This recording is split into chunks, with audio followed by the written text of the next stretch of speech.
గణపతే నమ ఐం సరస్వతే నమ శ్రీమాత్రే నమో నమ ఓం నమ శివాయ శివాయ గురువే నమ క్లీం కృష్ణాయ గోవిందాయ గోపీజనవల్లభాయ నమో నమ రాధాకృష్ణాయ నమో నమ శ్రీమాత్రే నమో నమ జయ గురు దత్తాత్రేయాయ నమో నమ. యూట్యూబ్ ప్రేక్షకులందరికీ కూడా నమస్కారం అండి. నేను పాలపర్తి గురునాథ శర్మ, జ్యోతిష్యం వాస్తు సిద్ధాంతిని. మీకంతా కూడా గోచార ఫలితాలంతా కూడా విశ్లేషణ చేయడం జరుగుతుంది. ప్రధానంగా చూసుకుంటే ఈ యొక్క విశ్వవసనామ సంవత్సరంలో ప్రధానంగా గృహయోగం సిద్ధించాలి, తీరని కలగా ఉండే గృహయోగము స్వగృహయోగం అంతా కూడా సిద్ధించాలి అని చెప్పేసి అంటే కనుక మేషాది ద్వాదశ రాశుల వాళ్ళకి ఏ గ్రహాల యొక్క కారకత్వంగా మీకు అంతా కూడా శీఘ్రంగా గృహయోగం సిద్ధించడానికి అవకాశం ఉంటుందో తెలుసుకోవడం జరుగుతుంది. ప్రధానంగా గోచారరీత్యా గ్రహాల యొక్క స్థితిగతి అంతా కూడా చూసుకుంటే మీనరాశిలో శని యొక్క సంచారం జరుగుతుంది, మరియు కన్యా రాశిలో అంతా కూడా శుక్ర భగవానుడి సంచారం నీచ స్థానంలో సంచారం జరుగుతుంది. ఇక్కడ తులారాశిలో అంతా కూడా సూర్య బుధ అంగారక కలియుగతోటి త్రిగ్రహ కూటమి అంతా కూడా సంచారం జరుగుతుంది.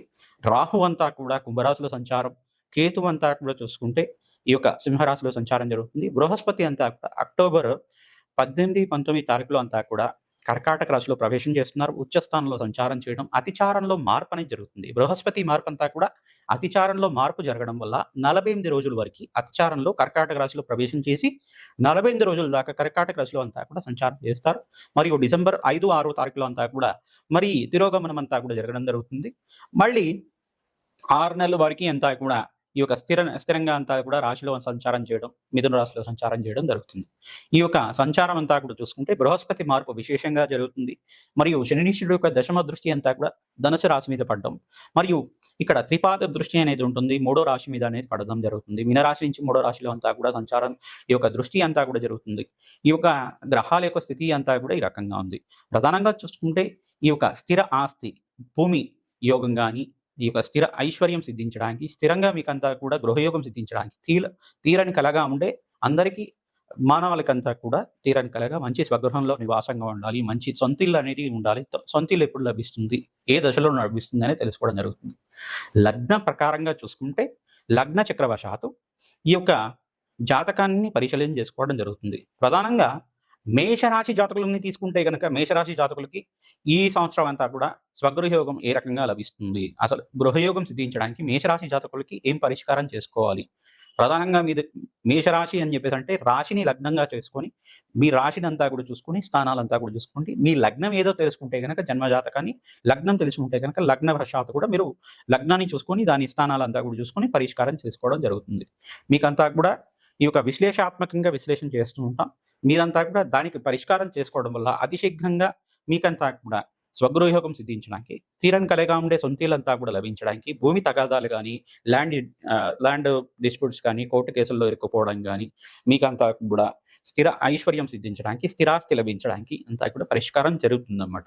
ప్రధానంగా చూసుకుంటే వారాహిదేవి ఆరాధన చేయడం వల్ల, విశేషంగా మీరంతా కూడా శ్వేతవరాహ రూపంలో ఉండే వరాహస్వామిని ఆరాధన చేయడం వల్ల శీఘ్రంగా స్వగృహయోగం సిద్ధిస్తుంది. మరియు ఇక్కడ చూసుకుంటే హయగ్రీవ స్వామిని ఆరాధన చేయడం వల్ల కూడా స్వగృహయోగం సిద్ధిస్తుంది. లక్ష్మీ హయగ్రీవ స్వామిని అంతా కూడా ఆరాధన చేయాలి. మేధా దక్షిణామూర్తి స్వామి వారిని ఆరాధన చేయడం వల్ల గురు కటాక్షం వల్ల స్వగృహయోగం సిద్ధిస్తుంది. సుబ్రహ్మణ్య స్వామి కళ్యాణాన్ని ఆచరించడం వల్ల భూమి తగాదాల నుంచి బయటపడతారు. సుబ్రహ్మణ్య స్వామి మూలమంత్ర జపాన్ని ఆచరించాలి. ప్రధానంగా మేషరాశి జాతకులంతా కూడా చూసుకుంటే ప్రధానంగా మీ రాశి నుంచి నాలుగో స్థానం చూసుకుంటే కర్కాటక రాశి అవుతుంది. ఈ యొక్క లగ్న చక్రవశాత్తు కానీ మేషలగ్న జాతకులుగా చూసుకుంటే కనుక రాశి నుంచి కానీ లగ్నం నుంచి కానీ మేషలగ్న జాతకులకి ప్రధానంగా 4వ స్థానం అంతా కూడా స్వగృహ యోగానికి కారణమవుతుంది. చంద్ర భగవానుడు మీకు కారణమవుతాడు. ఈ 4వ స్థానాధిపతి అంతా కూడా ఏ స్థానాల్లో ఉన్నాడో చూసుకోవాల్సి ఉంటుంది. పాపగ్రహంతో పాటు కలిసి ఉన్నారా, ఈ యొక్క పాపగ్రహం యొక్క కలత్రంలో ఉంటే కనుక, కలయికతో ఉంటే కనుక స్వగృహయోగం ఆలస్యం అవడానికి ఆస్కారం ఉంటుంది. మధ్య వయసులో అంతా కూడా 39 తర్వాత నుంచి కానీ 45 తర్వాత కానీ ఈ యొక్క స్వగృహయోగం సిద్ధించడానికి ఆస్కారం ఉంటుంది. ప్రధానంగా కనుక చంద్ర భగవానుడు యోగరంగా ఉండాలి. మేషలగ్న జాతకులకు కానీ మేషరాశి జాతకులకు కానీ చంద్ర భగవానుడు, బృహస్పతి, అంగారకుడు ఈ యొక్క గ్రహాలన్నీ కూడా అనుకూలత ఉండాలి. ప్రధానంగా మీకంతా కూడా గృహయోగం సిద్ధించడానికి పంచమ నవమాధిపతులు కూడా యోగకరంగా ఉండాలి. దశమాధిపతి అయిన ఆయన ఖచ్చితంగా మీకు అంతా కూడా దశమాధిపతి అంతా కూడా యోగకరంగా ఉండాలి. ఈ యొక్క గ్రహాల యొక్క దృష్టి అంతా కూడా ఏ రకంగా ఉంది, శని భగవానుడి యొక్క దృష్టి అంతా కూడా 4వ స్థానం మీద పడుతుందా, మీ జాతకాన్ని అంతా కూడా కులకషంగా విశ్లేషణ చేసుకోవడం జరుగుతుంది.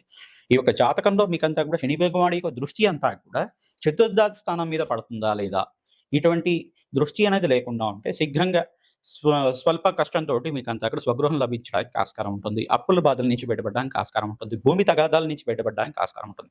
షష్ఠ స్థానం అంతా కూడా భూ సంబంధమైన వ్యాపారాలు కానీ, భూ సంబంధమైన తగాదాలు కానీ, భూ సంబంధమైన మీకంతా కూడా ఆస్తి నష్టాల గురించైనా కానీ, ఆస్తి లాభాల గురించైనా కానీ, స్థిర ఐశ్వర్యం గురించి కానీ షష్ట అష్టక స్థానాలంతా కూడా చెప్తుంది. దశమ స్థానం అంతా కూడా చెప్తుంది.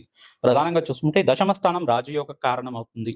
మరియు ఇక్కడ లగ్న చక్ర వశాత్తు ఈ యొక్క స్థానాలంతా కూడా విశ్లేషణ చేసుకొని పరిశీలన చేసుకొని ఆ గ్రహాలకంతా కూడా గోచారరీత్యా ఏ గ్రహాలకి మీకంతా కూడా పరిష్కారం చేసుకోవాలి, జాతకరీత్యా ఎటువంటి పరిష్కారం ఆచరించుకుంటే కనుక స్థిరంగా గృహం అంతా కూడా నిర్మాణం చేసుకోవడానికి యోగకరంగా ఉంటుంది, గృహయోగం అంతా కూడా యోగకరంగా ఉంటుందని తెలుసుకోవడం జరుగుతుంది.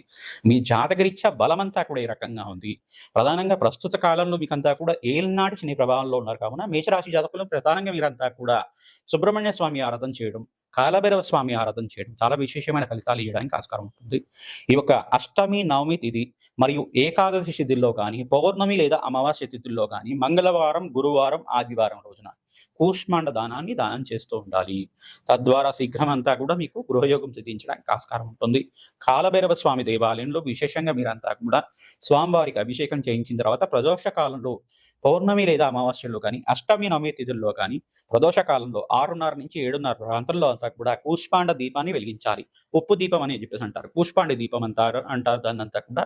కూష్మాండ దీపాన్ని బూడిద గుమ్మడికాయనంతా కూడా కట్ చేసి దాంట్లో ఉన్న గుజ్జు అంతా కూడా తీసేసి దాంట్లో ఆవు నూనె కానీ, నువ్వుల నూనె కానీ, ఆవాల నూనె కానీ వేసి దాని మీద నవధాన్యాలు, నల్ల నువ్వులు అంతా కూడా వేసి ఒక పళ్ళెల్లో మీరంతా కూడా ఈ యొక్క రాళ్ల ఉప్పునంతా కూడా తీసుకొని ఆ రాళ్ల ఉప్పులో ఈ కూష్మాండ దీపం అంతా కూడా వెలిగించి అక్కడ కాలభైరవ అష్టానికి చదువుకోవడం కానీ, ప్రధానంగా పరమేశ్వరుడు యొక్క నామాలంతా కూడా చదువుకోవడం కానీ, ప్రధానంగా చూసుకుంటే ఈ యొక్క పరమేశ్వరుడు ఆరాధన విశేషంగా చేసుకోవడం, కాలభైరవ స్వామి ఆరాధన చేసుకోవడం కానీ చేస్తుంటే ఇంకా ఈ కూష్మాండ దీపాన్ని తరచూ వెలిగిస్తూ ఉంటే ఇంకా ఆర్థిక రుణ బాధల నుంచి బయటపడడానికి ఆస్కారం ఉంటుంది. ప్రధానంగా అప్పుల బాధల నుంచి, తీరని అప్పుల బాధల నుంచి బయటపడడానికి ఆస్కారం ఉంటుంది.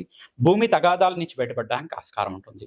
ప్రధానంగా మీరు చేసుకోవాల్సింది ఏంటంటే శక్తి ఆరాధన, ప్రధానంగా జగన్మాత ఆరాధన ఎక్కువగా చేసుకోవాలి. ఈ యొక్క ఖడ్గవాహన స్తోత్రాన్ని ప్రతినిత్యం కూడా చదువుకోవడం, ప్రతినిత్యం కూడా మీకు ఎటువంటి కష్టాలు ఉన్నాయి, దీర్ఘకాలికంగా రాని బాకీలు ఏమైనా ఉన్నాయా, దీర్ఘకాలికంగా రుణ బాధలు ఏమైనా ఉన్నాయా, మీకేమైనా రావాల్సిన మీకు ప్రాపర్టీస్ లాంటిది కానీ, స్థిర ఐశ్వర్యం కానీ మీకంతా కూడా రావాల్సింది బాకీలు ఏమైనా ఉన్నాయా, దాని గురించి అని చెప్పేసి మనసులో మీకు అంతా కూడా సంకల్పం చేసుకొని అమ్మవారి ఆరాధన విశేషంగా చేసుకోవడం, దేవి ఖడ్గమాల స్తోత్రాన్ని ప్రతినిత్యం కూడా చదువుకోవడం, మహాలక్ష్మి ఆరాధన అంతా కూడా సహస్రనామార్చన ప్రతినిత్యం కూడా 3 సార్లు చదువుకోవడం వల్ల అశీఘ్రంగా మీకు శుభగ్రయోగం సిద్ధించడానికి ఆస్కారం ఉంటుంది. మణిదీపేశ్వరి ఆరాధన చేసుకోవాలి. మణిదీపేశ్వరి ఆరాధన అంతా కూడా ఓం హ్రీం మణిదీపేశ్వర్యే నమః అనే నామాన్ని ప్రతినిత్యం కూడా చదువుకోవడం వల్ల ఓం హ్రీం మణిదీపేశ్వర్యే నమః, ఓం హ్రీం మణిదీపేశ్వర్యే నమః. హ్రీంకారం అనేది గురుతత్వానికి కారణం అవుతుంది. ఇక్కడ అమ్మవారికి అంతా కూడా శక్తి తత్వానికి అర్థమవుతుంది. ఓం హ్రీం మణిదీపేశ్వర్యే నమః అనే నామాన్ని ప్రతినిత్యం కూడా జపాన్ని ఆచరించుకోవడం వల్ల ఆ మణిదీపేశ్వరి వర్ణన అంతా కూడా తాత్పర్యాన్ని అంతా కూడా చదువుకోవడం, విశ్లేషణ చదువుకోవడం, మణిదీపేశ్వరి యొక్క ప్రవచనాలంతా కూడా వినడం, ఆ మణిదీపేశ్వరంలో అంతా కూడా అమ్మవారు ఏ స్థానంలో ఉంటారు, భువనేశ్వర రూపంలో ఏ యొక్క స్థానంలో అంతా కూడా స్థిర నివాసంగా ఉంటారు, ఎటువంటి దేవతలంతా కూడా అమ్మవారికి సేవ చేస్తూ ఉంటారు అనే చరిత్ర అంతా కూడా వింటూ ఉండడం, మణిదీపేశ్వరి యొక్క వర్ణన అంతా కూడా వింటూ ఉండడం వల్ల శీఘ్రంగా గృహయోగం సిద్ధించడానికి ఆస్కారం ఉంటుంది. ఈ యొక్క కందిపప్పు మరియు శనగలు మరియు ఇక్కడ చూసుకుంటే శనీశ్వరుడు ప్రీతికరంగా నల్ల నువ్వులు దానం చేసుకోవడం అంతా కూడా శీఘ్రంగా గృహయోగాన్ని సిద్ధించడానికి ఆస్కారం ఉంటుంది. ప్రతినిత్యం కూడా సుబ్రహ్మణ్య స్వామివారి ఆరాధన విశేషంగా చేసుకోవాలి. ఓం శరవణ భవాయ నమః నామాన్ని కూడా ప్రతినిత్యం కూడా ఆచరణ చేసుకోవాలి. ప్రతినిత్యం కూడా ఇటువంటి జపాలు ఆచరించుకోవడం వల్ల లక్ష్మీ కుబేర శాంతి హోమాది కార్యక్రమాలు, వారాహి శాంతి హోమాది కార్యక్రమాలు, రాధశ్యామల యజ్ఞాది కలతలు ఆచరించుకోవడం వల్ల జాతకరీత్యా ఎటువంటి ప్రతిబంధకాలున్నా, భూ సంబంధమైన తగాదాలున్నా కష్టాల నుంచి బయటపడడానికి ఆస్కారం ఉంటుంది. ప్రత్యంగరాదేవి హోమాది కార్యక్రమాలు విశేషంగా చేసుకోవడం వల్ల శీఘ్రంగా మీ కష్టాల నుంచి బయటపడతారు, స్వగృహయోగం సిద్ధిస్తుంది. ఎటువంటి భూ సంబంధమైన తగాదాలు కానీ, గృహ సంబంధమైన విషయాల్లో మీరు ఇబ్బంది పడుతున్నా, రుణబాధలతో ఇబ్బంది పడుతున్నా, కష్టాలు, ఆర్థికమైన కష్టాల నుంచి బయటపడడానికి ఆస్కారం ఉంటుంది. గృహయోగాలు సిద్ధించాలి అని చెప్పేసి అంటే ప్రధానంగా అంగారకుడు యోగకరంగా ఉండాలి, బృహస్పతి యోగకరంగా ఉండాలి, చతుర్థ నవమాధిపతులు యోగకరంగా ఉండాలి, మరియు దశమాధిపతి యోగకరంగా ఉండాలి. లగ్న చక్రవశాత్తు ప్రధానంగా చూసుకోవాలి. లగ్నం తెలియకపోతే కనుక రాశి చూసుకొని పరిష్కారం చేసుకోవాల్సి ఉంటుంది అన్నమాట. మేషాది ద్వాదశ రాశుల వాళ్ళు ప్రతినిత్యం కూడా అమ్మవారి ఆరాధన చేసుకోవడం, ప్రధానంగా మణిదీపేశ్వరి వర్ణన అంతా కూడా చదువుకోవడం, ఓం హ్రీం మణిదీపేశ్వరియే నమః నామాన్ని జపాన్ని ఆచరించుకోవడం వల్ల అదృష్టయోగం కలిగి వస్తుంది. శీఘ్రంగా అమ్మవారి దయ వల్ల మీకంతా కూడా స్వగృహయోగం సిద్ధించడానికి ఆస్కారం ఉంటుంది. ప్రధానంగా చూసుకుంటే అంగారకుడి యొక్క చరిత్రనంతా కూడా పారాయణం చేసుకోవడం కూడా అదృష్టయోగం కలిసి వస్తుంది. ప్రధానంగా దత్తాత్రేయ చరిత్రనంతా కూడా పారాయణం చేసుకోవడం వల్ల గురు కటాక్షం వల్ల మీకంతా కూడా యోగకరంగా ఉంటుంది. అంగారకుడు, బృహస్పతి, శుక్రుడంతా కూడా యోగకరంగా ఉండాలి. శుక్రుడంతా కూడా చూసుకుంటే భోగభాగ్యానికి కారణమవుతాడు, రాజ్యయోగానికి కారణమవుతాడు, విలాసవంతమైన జీవితానికి కారణమవుతాడు. ప్రధానంగా ఈ స్థానాలంతా కూడా మంచిగా ఉండాలి. ప్రధానంగా ధనకారకుడైన యోగకరంగా ఉండాలి. ప్రధానంగా ద్వాదశ స్థానం కూడా కొంతమంది చూస్తూ ఉంటారు.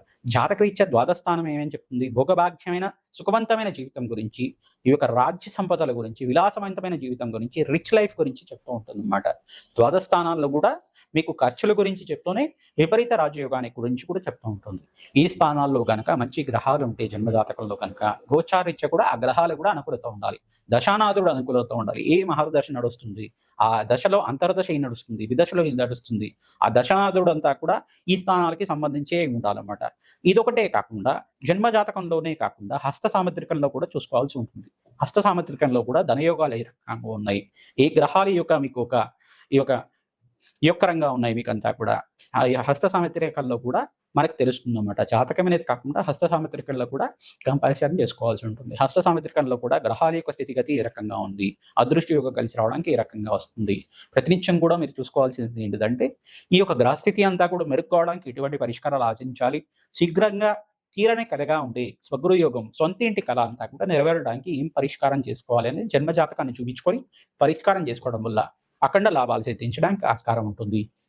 మీ దేవాలయ ప్రాంగణంలో ప్రతినిత్యం కూడా రావి చెట్టునంతా కూడా నాటడం, ఆ దేవాలయ ప్రాంగణంలో ప్రతినిత్యం కూడా ఆ చెట్టు అంతా కూడా పెంచి పోషించడం వల్ల అదృష్టయోగం కలిసి వస్తుంది. దేవాలయంలో ఉండే పూజారి గారి అనుమతి తీసుకోవాలి, కమిటీ వాళ్ళ అనుమతి తీసుకోవాలి. అక్కడ దేవాలయంలో ఈ యొక్క వృక్షాన్ని నాటవచ్చా అని చెప్పేసి అడిగి దాన్ని మీ దగ్గరలో ఉండే దేవాలయంలో, ఏ దేవాలయమైనా పర్లేదు, రావి చెట్టునంతా కూడా నాటడానికి, వేప చెట్టును నాటడానికి, మరియు ఇక్కడ శమీ వృక్షాన్ని నాటడానికి ప్రయత్నం చేస్తూ ఉండాలి. ఈ వృక్షాలంతా కూడా దేవతా వృక్షాలు. దేవతా వృక్షాలను నాటడం వల్ల అదృష్టయోగం కలిసి వస్తుంది, అఖండ లాభాలు సిద్ధించడానికి ఆస్కారం ఉంటుంది. ఎవరైతే కనుక ఈ దేవతా వృక్షాలకి ప్రతినిత్యం కూడా పూజ చేస్తూ ఉంటారో మీకంటా కూడా అఖండ లాభాలు సిద్ధించడానికి, ఆకస్మిక ధన లాభం కలగడానికి, అదృష్టయోగం కలగడానికి, ప్రధానంగా వంశాభివృద్ధి శీఘ్రంగా కలగడానికి, సంతాన యోగం సిద్ధించడానికి, గృహయోగం సిద్ధించడానికి ఆస్కారం ఉంటుంది. ప్రతినిత్యం కూడా భూవరాహ స్వామి చరిత్రని పారాయణం చేసుకోవాలి. మణదీపేశ్వరి వర్ణనంతా కూడా పారాయణం చేసుకోవడం. ఓం హ్రీం మణదీపేశ్వర్యే నమః, ఓం హ్రీం మణదీపేశ్వర్యే నమః నామాన్ని జపాన్ని ఆచరించుకోవడం అదృశ్య యోగానికి కలిసి వస్తుంది. మేషాది ద్వాదశ రాశి వాళ్ళు ఈ పరిష్కారాన్ని ఆచరించండి. మీకంతా కూడా ఆకస్మిక ధనలాభం, ధనయోగం సిద్ధించడానికి ఆస్కారం ఉంటుంది. ప్రధానంగా చూసుకుంటే చతుర్థ పంచమాధిపతులు యొక్కరంగా ఉండాలి. చతుర్థ నవమాధిపతులు, దశమాధిపతులు యొక్కరంగా ఉండాలి. చతుర్థంలో కానీ నవమంలో కానీ పాపగ్రహాలు ఉండకూడదు. ఇటువంటి పరిష్కారం అంతా కూడా చూసుకోవాలి.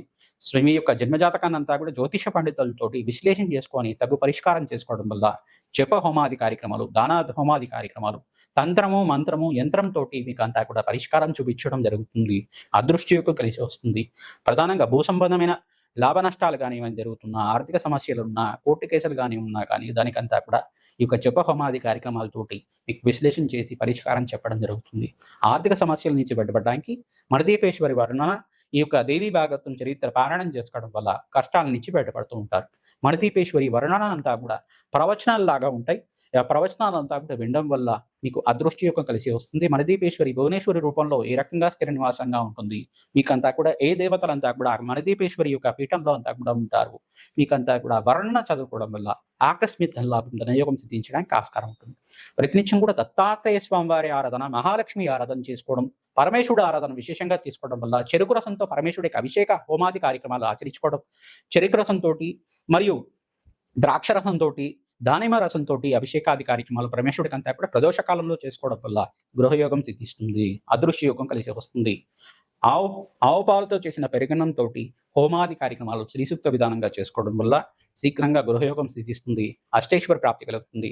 ప్రతినిత్యం కూడా మంగళవారం, గురువారం, శుక్రవారం రోజున మహాలక్ష్మీదేవి ఆరాధన చేయడం, ఖడ్గమాల స్తోత్ర పఠనం చేసుకోవడం, మరియు ఆవు పాలు చేసిన బెల్లం పరవాణాన్ని నివేదన చేయడం వల్ల గృహయోగం సిద్ధిస్తుంది. అదృష్టమైన గురు కటాక్షం లభిస్తుంది. మీకంతా కూడా మహాలక్ష్మి అనుగ్రహం వల్ల స్థిరలక్ష్మి స్థిర నివాసంగా ఉంటుంది.